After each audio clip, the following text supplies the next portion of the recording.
बिस्मिल्लाहिर्रहमानिर्रहीम नहमदुहु व नुसल्ली अला रसूलिहिल करीम अम्मा बाद अऊज़ु बिल्लाहि मिनश्शैतानिर्रजीम बिस्मिल्लाहिर्रहमानिर्रहीम इन्ना खलक़नाकुम अज़वाजा। मज़हब इस्लाम इंसानी फ़ितरत के मुताबिक जितने भी अफ़आल हैं, मामलात हैं, उनकी हौसला अफ़ज़ाई करता है और फ़ितरत इंसानी से हटकर जितने भी काम हैं उनकी हौसला शिकनी की जाती है। ऐसे ही मामला तलाक़ और निकाह के बारे में भी है कि तलाक़ के बारे में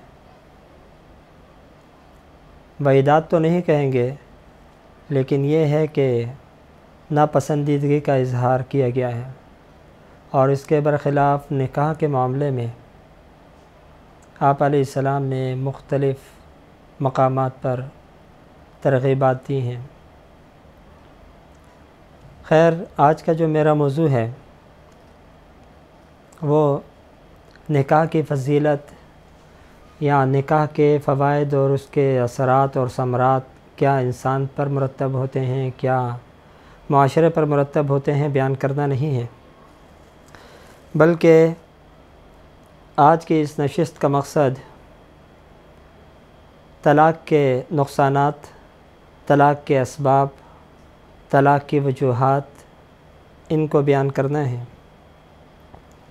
चूँकि माशरा मुझे एक आमिल की हैसियत से जानता है, तो अक्सर व बेशतर इस किस्म के मामलात मेरे पास आते रहते हैं और इस किस्म के मामलात को लेकर अक्सर दिल रंजीदा, गमगीन और परेशान रहता है।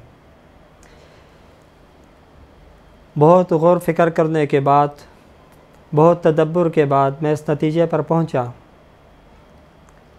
कि नौजवान जोड़े जितने भी हैं उनको इस हवाले से थोड़ा रहनुमाई की ज़रूरत है ताकि इनके जोड़े मज़बूत रह सकें और हमारे माशरे में जो तलाक़ की शरह बढ़ती चली जा रही है उसका कुछ सदेबाब हो सके। ये मेरी कोशिश है, बाकी इसके ऊपर नतीजा कितना मुरतब होता है ये तो अल्लाह रब्बुल आलमीन की ज़ात ही बेहतर जानती है। माक़बल के माशरे में तलाक़ की शरह ना होने के बराबर थी। उसकी वजह क्या थी? सबसे बड़ी उसकी वजह यह थी कि वालिदैन अपनी औलाद की तरबियत इस नहज पर करते थे,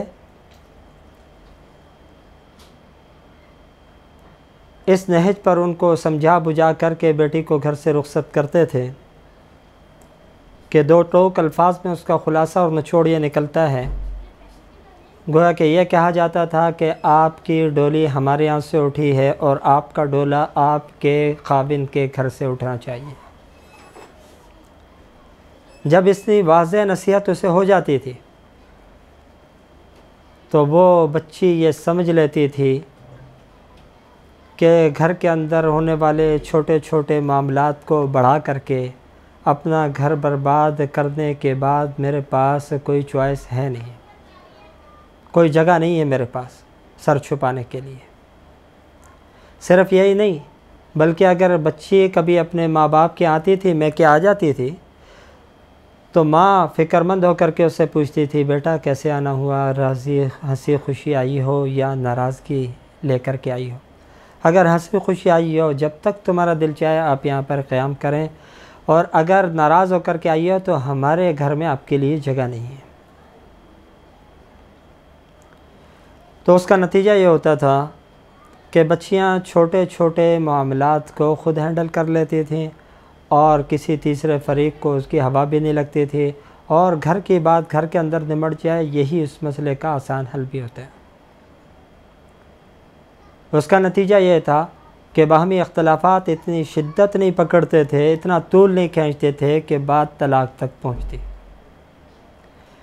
लेकिन हमारे माशरे में अब क्या चीज़ जड़ पकड़ती चली जा रही है, वो ये है कि माएँ अपनी बेटियों को ख़ुद को रहती हैं, तेरे साथ कोई ज़्यादती तो नहीं हो रही, कोई हो रही है तो बता, हम हैं ना, तेरे पीछे बात करेंगे। भाई अपने बहनों को ख़ुद को रेत रहे हैं। हमारे को लगता है कि आपके साथ मामलात वहाँ पे सही नहीं है, आप कमज़ोर होती जा रही हैं, क्या मसला है, क्या शिकायत है, कुछ है बताओ, हम बात करते हैं। इसी तरीके से बहनें अपनी बहनों के घर उजाड़ रही हैं, उनके दिल के अंदर नफ़रत के, शुकूक और जज्बात के बीज बो रही हैं कि आप वहाँ पर खुश नहीं हैं तो आप हमें बताएं, आपकी अभी उम्र ही क्या है, आपको तलाक दिलवा देंगे। तो बच्ची जिस वक़्त ये समझती है मेरी पुश्त पर कोई है, तो वो एक छोटी सी बात को, जो कि इतना बड़ा मसला नहीं है, घर के अंदर बैठ के हल की जा सकती है खाविन से बात करके, उसी को बड़ा चढ़ा करके एक मसला बना करके पेश करती हैं, और नतीजतन ये होता है कि दो ख़ानदान की आपस में खलिश पैदा होती है और नतीजा तलाक तक जा पहुँचते हैं। ये तो एक मामूली बात मैं ज़िक्र कर रहा हूँ। अक्सर व बेशतर ख़वातीन मेरे पास आती हैं कि मौलवी साहब हम अपनी बेटी की जान छुड़वाना चाहती हैं। तो जब ऐसी माएँ होंगी माशरे में तो घर कहाँ बसेंगे। और इससे बड़ा एक और अलमिया है, वो ये कि बेटी के सामने उसके खाविन की बुराई की जाती है, उसको बुरा भला कहा जाता है, उसके दिल में उसका कदर, मर्तबा और मकाम जो है उसे तह व बाला कर दिया जाता है। अगर औरत के दिल में अपने खाविन के लिए मोहब्बत के, अदब के, एहतराम के जज्बात नहीं होंगे तो वो किसी भी सूरत में अपना घर नहीं बसा सकेगी। यहाँ पर सूरत हाल ये होती है कि उसके सामने उसके खाविन को बुरा भला कहा जाता है, उसकी बुराइयों को गिनती किया जाता है उंगलियों के ऊपर। हर शख्स इंसान है, हो सकता है आपके मेयार के ऊपर पूरा ना उतरता हो, लेकिन आपकी बहन, आपकी बेटी जब उसके साथ खुश है, गुजारा कर रही है, तो आपको यह हक़ किसने दिया है कि आप उसके सामने बैठ कर के उसके दिल में नफ़रत पैदा करें ताकि ये सिलसिला आगे चल के उनके घर की बर्बादी तक पहुँच जाए। यही वो बड़ा अलमिया है जिसको देख देख कर इंसान की तबीयत मुस्तरिब होती है कि यार ये हमारा माशरा जा किस तरफ जा रहा है। एक हदीस है जिसके बाज़ हिस्से का मफ़हूम यह है कि शैतान जो है वो पानी पर अपना तख्त लगाता है, हर कारिंदा उसका आता है, वो आकर के अपनी कारगुजारी सुनाता है, मैंने ये किया, मैंने वो किया, मैंने ये किया। तो शैतान सुन कर के कहता है हाँ ठीक है, ठीक है, ठीक है। लेकिन एक छोटा शैतान आता है, वो कहता है कि मैंने मियाँ और बीवी के दरमियान में फड्डा करवा दिया, झगड़ा करवा दिया। तो शैतान अपनी जगह से खड़ा होता है और अपना ताज उठा करके उसके सर के ऊपर डालता है कि तू मेरा सही जानशीन है, तूने वो काम किया है जो कि मेरे को खुश करने का सबब बना। तो मालूम यह हुआ कि मियाँ बीवी के अंदर इख्तलाफ पैदा करना, झगड़ा पैदा करना और ऐसी फ़िज़ा पैदा करना, ऐसे असबाब पैदा करना जिसकी वजह से उनके माबैन में आपस में इफ्तराक और इंतशार पैदा हो, ये शैतान का काम है, इंसान का नहीं है। और आज यही काम बच्चियों की माएँ कर रही हैं, बहनें कर रही हैं, बेटियाँ कर रही हैं। तो मैं ख़ास तौर पर नौजवान तबके से कहना चाहता हूँ कि खुदा के लिए आप अपने शरीक हयात से मुतालिक किसी की भी की गई बुराई को अपने जहन के अंदर बिल्कुल जगह ना दें।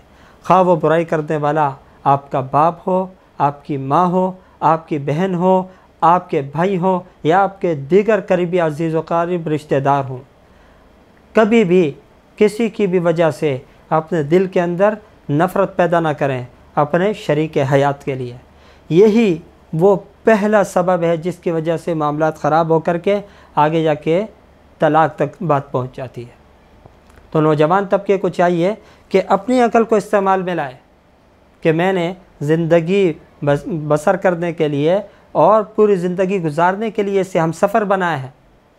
अब अगर मैं ये छोटी छोटी सी बातों को जो बहन बता रही है, जो माँ बता रही है, जो बाप बता रहा है, जो कोई और बता रहा है, इसको दिल में रख कर के अगर नफ़रत अपने दिल के अंदर पैदा कर लूँगा या कर लूँगी तो ऐसी सूरत में ज़िंदगी कटेगी कैसे? ज़िंदगी काटना मुश्किल हो जाएगा। तो इसलिए बेहतर यह है कि कोई भी अगर आपके शरीक हयात के मुताल्लिक़ गुफ्तगू करता है, ये ना देखें कि कौन कर रहा है, क्या गुफ्तगू कर रहा है, उसको एक कान से सुन करके दूसरे से निकाल दिया जाए, दिल के अंदर उससे जगह ना दें, दिल के अंदर ना बिठाएं। ये लोग जो आपके शरीक हयात के मुताल्लिक़ आपसे गुफ्तगू कर रहे हैं और उसकी बुराइयां कर रहे हैं, दर हकीकत ये शैतान के कारिंदे हैं, शैतान के पैरोकार हैं। ये शैतान के विज़न पर अमल कर रहे हैं, शैतान के तरीक़ेकार को लेकर के आपकी ज़िंदगी को जहन्नम बनाना चाहते हैं। पहले तो ये बड़ी खुशी से कहते हैं कि जी आप तलाक़ ले लो, आपकी उम्र ही क्या है, अभी तो आप बच्ची हो, आप तलाक़ ले लें, हम आपकी दूसरी जगह करवा देंगे, अच्छी जगह करवा देंगे। खुदा के लिए सोचो, आज तो जो कंवारी लड़कियां बैठी हैं उनको मुनासिब रिश्ते नहीं मिल रहे।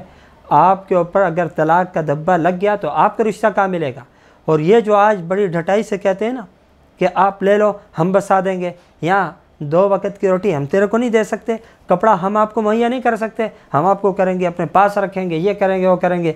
ये फिर कल को जब अपनी बीवियों की बातों में आते हैं ना यही भाई, तो यही औरतें जो इनके कहने में आके अपना घर बर्बाद कर चुकी हैं, वहीं पे उनके घर के अंदर बैठ कर के ये नफसियाती हो जाती हैं, खुदा की कसम नफसियाती बन जाती हैं।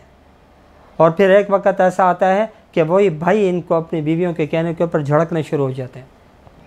वही माँ बाप जो इनको तलाक़ के रास्ते बता रहा होता है कि भाई तलाक़ ले लो, ले लो, ले लो, उनके लिए ये बेटियाँ बोझ बन जाती हैं।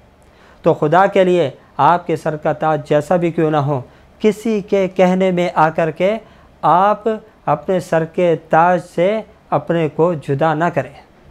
कभी भी किसी भी हालत में आप उससे बदगुमान ना हो। ये एक छोटी सी मेरी इल्तमास है आज के नौजवान तबके से, खा वो लड़का हो वो लड़की, कि कभी भी किसी की बातों में आकर के अपने घर को ख़राब ना करें, अपने जहन के अंदर बदगुमानी पैदा ना करें अपनी बीवी से या बीवी अपने खाविन से। यही बदगुमानी जो आप अपने दिल में पैदा करेंगे, यही सबसे बड़ा आगे जल के ज़रिया और सबब बनेगी आपके अंदर जुदाई पैदा करने का और आपके घर को ख़राब करने का। दुआ फरमाए अल्लाह रब्बुल आलमीन हमें समझने की और अमल करने की तौफ़ीक़ अता फ़रमाए। व आख़िरु दावाना अनिल हम्दुलिल्लाहि रब्बिल आलमीन।